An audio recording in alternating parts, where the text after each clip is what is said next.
NASCAR has just received awful news. Kyle Larson, a NASCAR champion and one of modern racing's most versatile talents, is beginning to look beyond the Cup Series to the hallowed grounds of the Indianapolis Motor Speedway.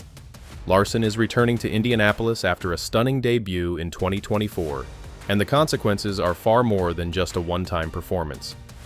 Could the 2025 Indianapolis 500 mark the end of Larson's NASCAR career? What will NASCAR do if the self-proclaimed best driver in the world leaves? Will the consequences be too much to handle? Larson has always been a racer's racer, from his early days tearing up dirt tracks to winning the NASCAR Cup Series in 2021. He is fiercely competitive, adaptable, and willing to push the boundaries. It's understandable that a challenge like IndyCar would pique his interest.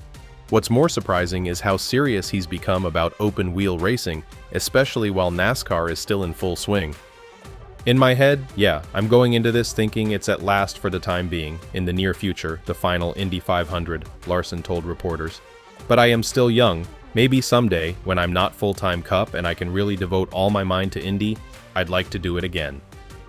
That statement caught people's attention, because whereas drivers routinely switch specialities, they rarely consider leaving one fully behind. Larson isn't ruling anything out, but he does concede that the popularity of IndyCar is increasing. His words resonated throughout both paddocks. On the one hand, NASCAR fans feared the end of Larson's full-time Cup career. On the other hand, IndyCar fans were buzzing with enthusiasm. Larson's arrival and eventual full-time commitment could bring substantial attention to the sport. If I happened to win the Indy 500, I'd probably just ride off into the sunset too, Larson had joked.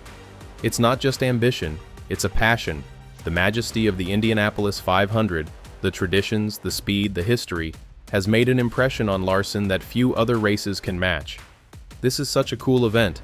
He admitted that after running for a while, one may experience FOMO, fear of missing out, and desire to return.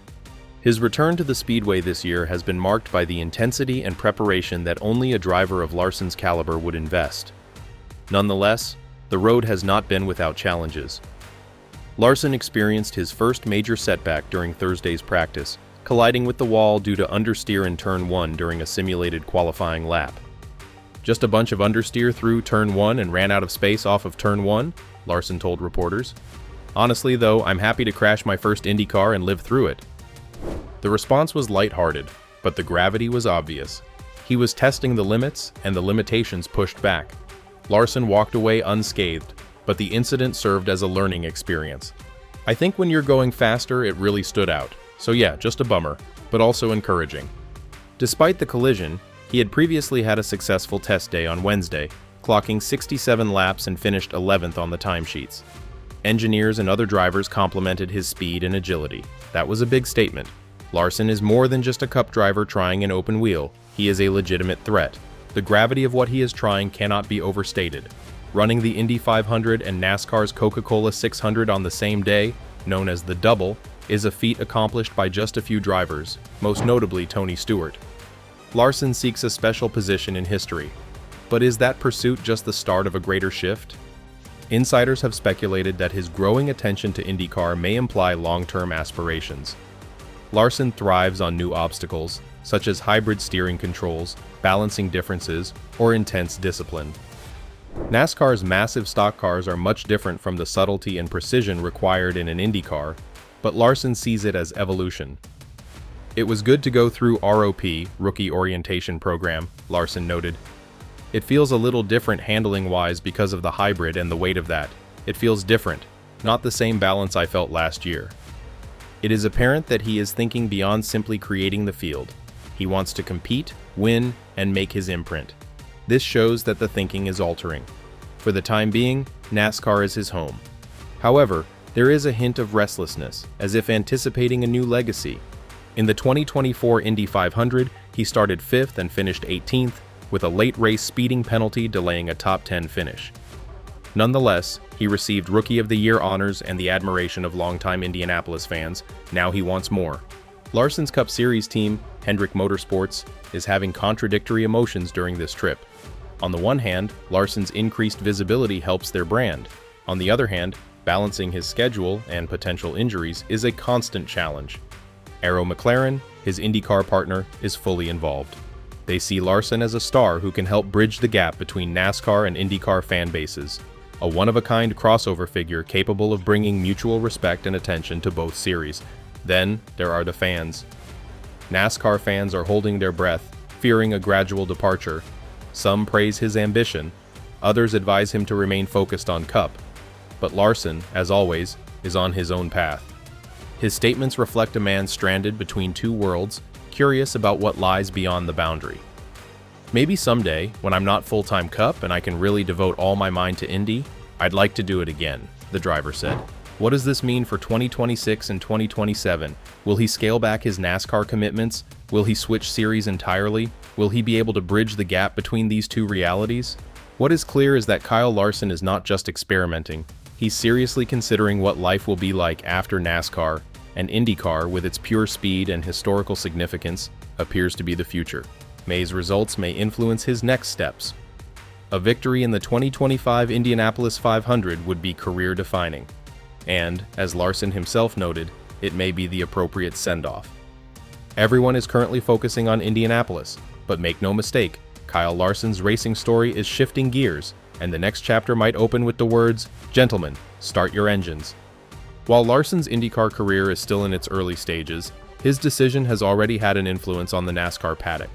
Whispers of change are turning into conversations, and conversations into silent speculation.